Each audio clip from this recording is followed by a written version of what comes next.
Oke, assalamualaikum warahmatullahi wabarakatuh. Waalaikumsalam Hari ini kita warahmatullahi wabarakatuh. coba memberikan satu pembahasan tentang CTS, carpal tunnel syndrome. Ya, jadi carpal tunnel itu secara anatomis dibentuk ya. Ini dari sisi radial. Ini ada namanya tulang dasarnya tulang karpalia. Tulang karpalia, osa karpalia ada berapa ya? Scapoid, ya dah. Kemudian lunatum, terus lumatum, triguetrum, dan bicipom.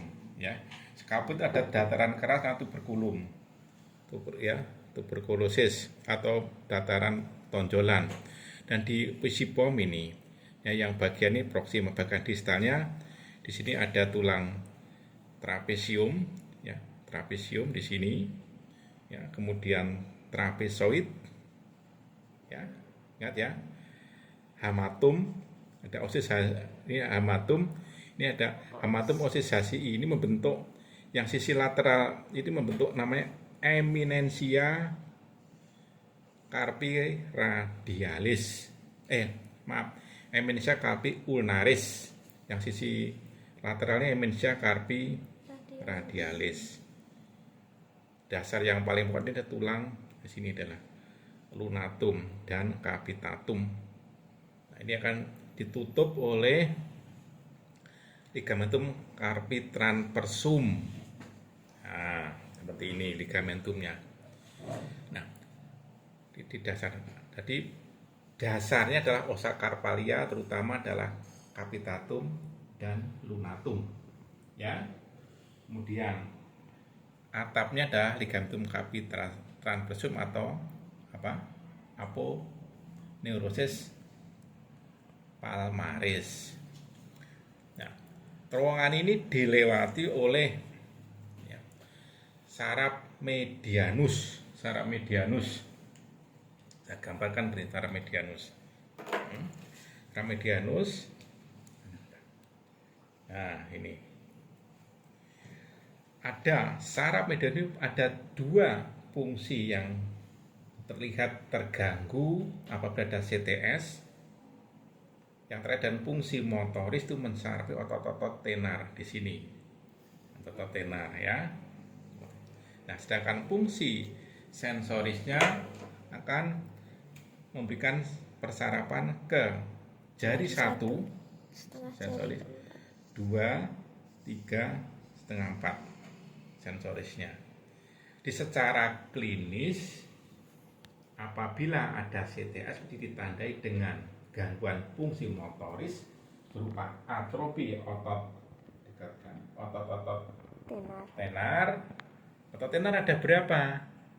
Nah, itu ada berapa?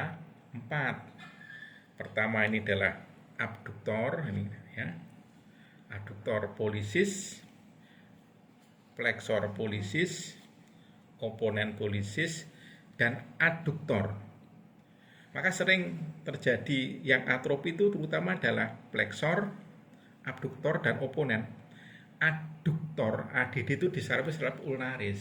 Jadi ada kayak berkas seperti benang di sini. Yang atrofi ini berarti itu adalah gambaran CTS. Nah, kemudian carpal tunnel itu sendiri selain dilewati oleh saraf medianus juga dilewati 4 tendo otot digitorum profundus di sini, 4 tendon. 1, 2, 3, 4. Ini mensarapi otot-otot penggerak flexor pada metakarpal. Jadi kalau terjadi CTS, penekanan juga menekan tendo flexor digitorum, maka dia genggam seperti ini, dia akan lemah. Ya, karena apa? Terjebak ini akan jadi ischemic lemah fibrosis. Nah, itu tentang CTS, ya. Nah, kalau Anda menggunakan modalitas ultrasound, misalkan ultrasonik, ya.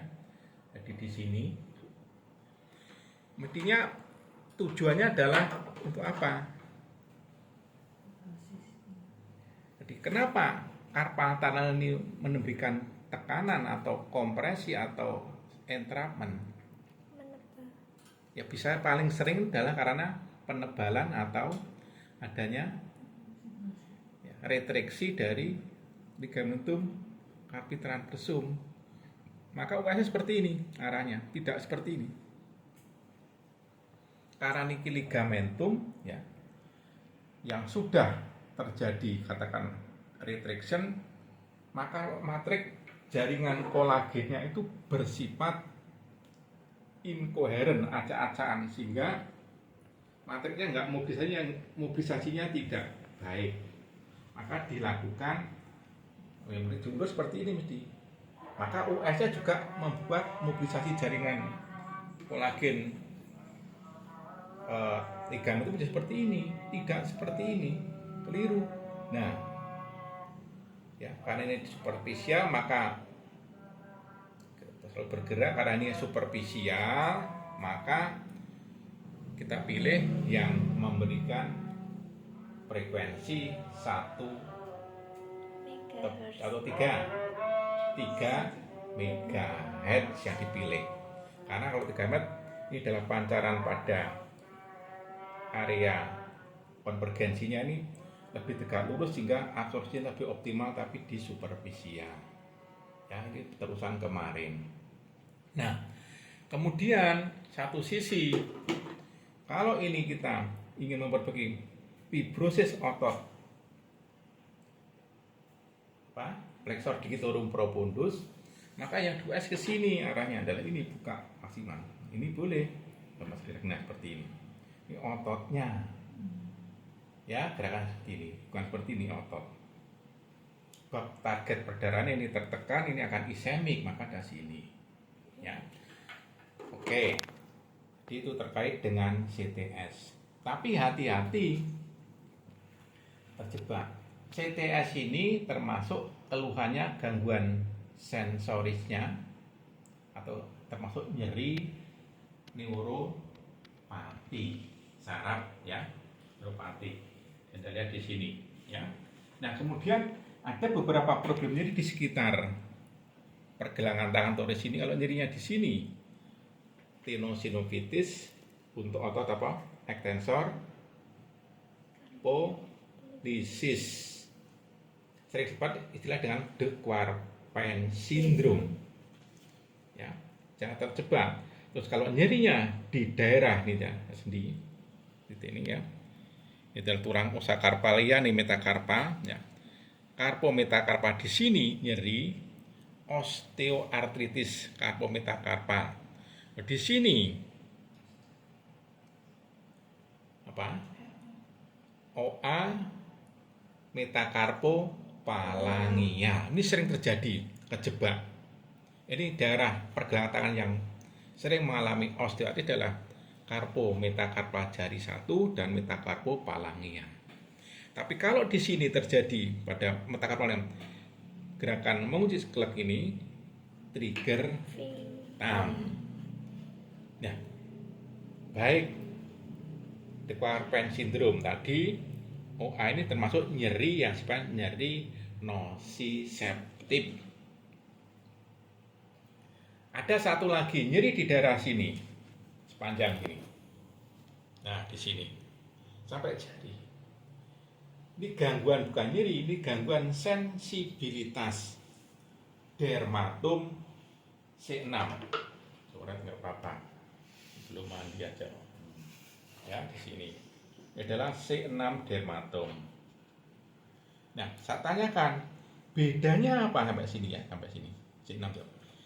Kalau ini adalah sensibilitas terganggu jari 1, 2, 3, separuh 4, ini adalah bukan dermatom. Apa? Sensibilitas nervina. Dibalik saraf medianus. Tapi ini ada problem di cervical 6, akar saraf. Dermatom.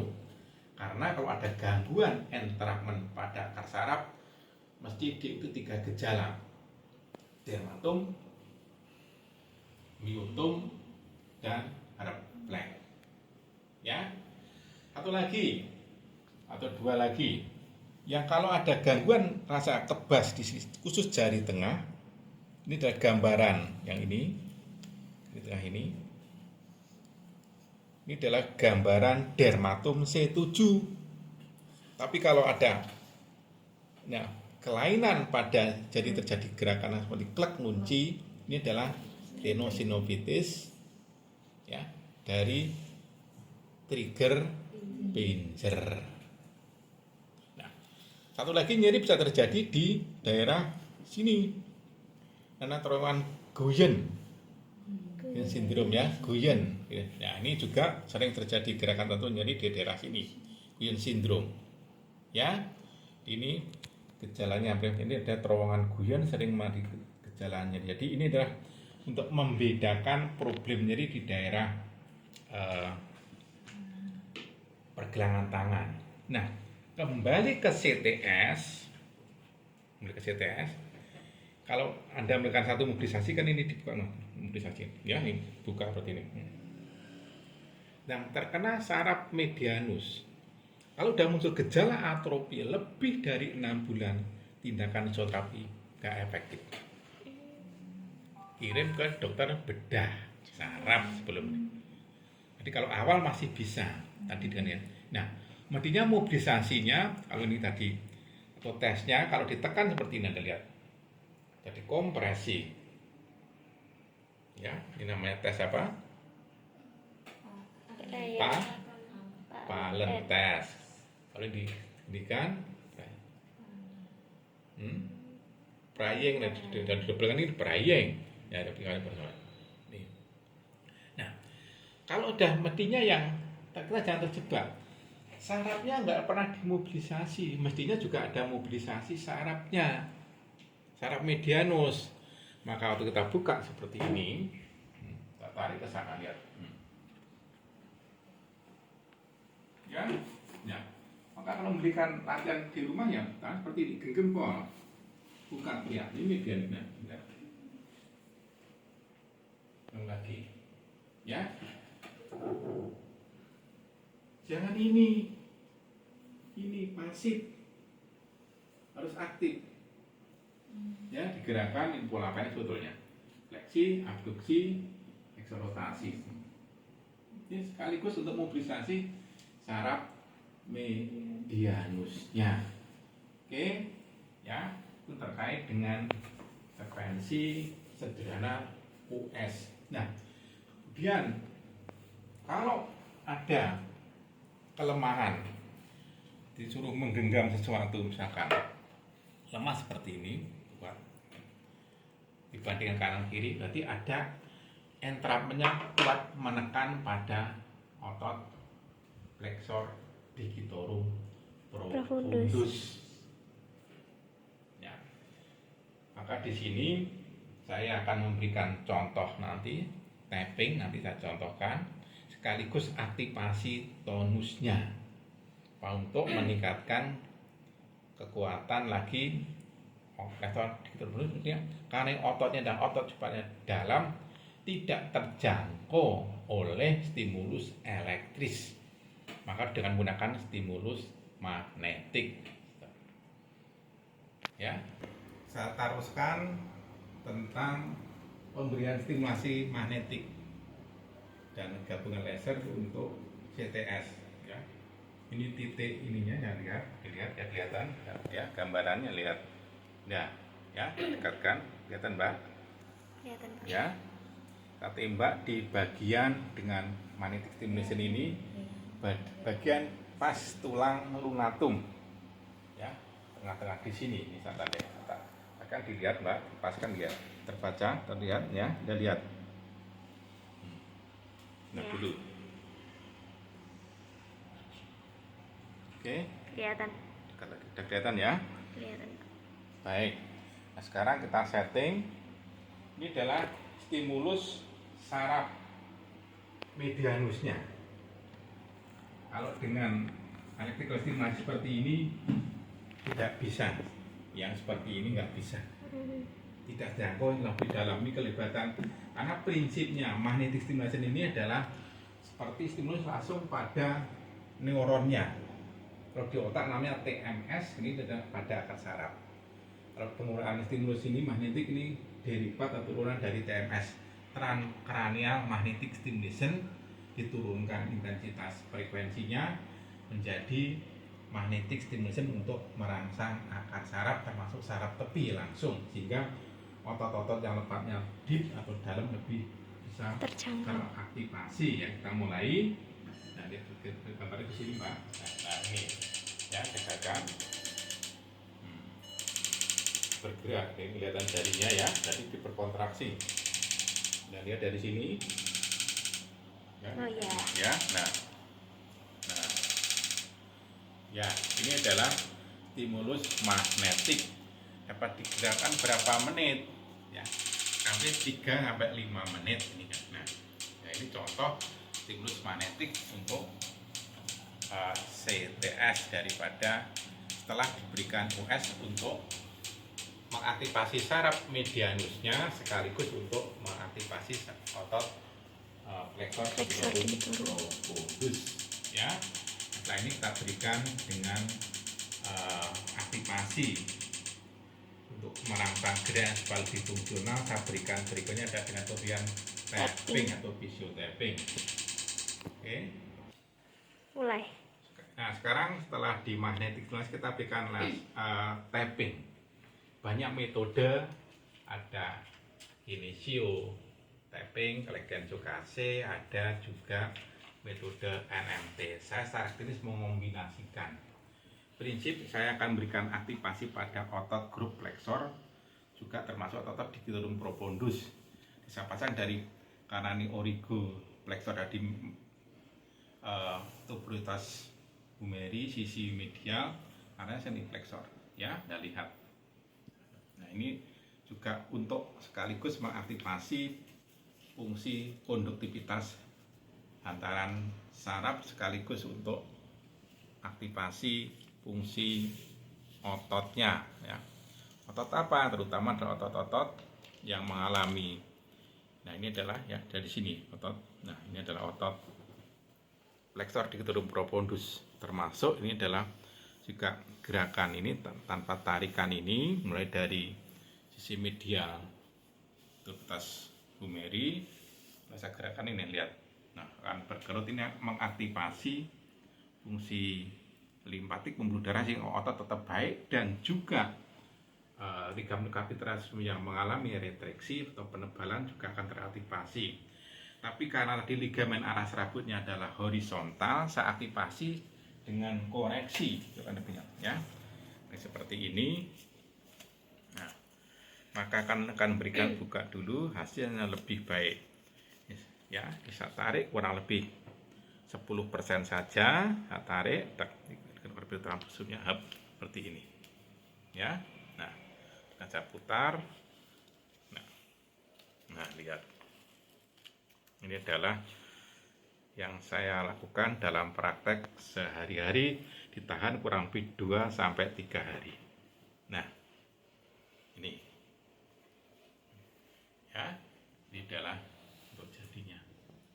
Oke, ini adalah contoh sederhana ya, implikasi klinis pendekatan CTS dengan US, kemudian dengan magnetic stimulation dan tapping. Kita beberapa contoh latihan dan tidak disampaikan. Masalah ini akan cepat baik kalau ketemu sebelum 3 bulan. Udah lebih 6 bulan, kamu bisa cek evaluasi setelah kehadiran ada keluhannya nyeri enggak. Ada yang nyeri, ada yang tidak. Ya, ini adalah CTS. Bentuk nyerinya memang adalah neuropati, tapi problem pertamanya tergantung penyebab. Penyebabnya apa saja?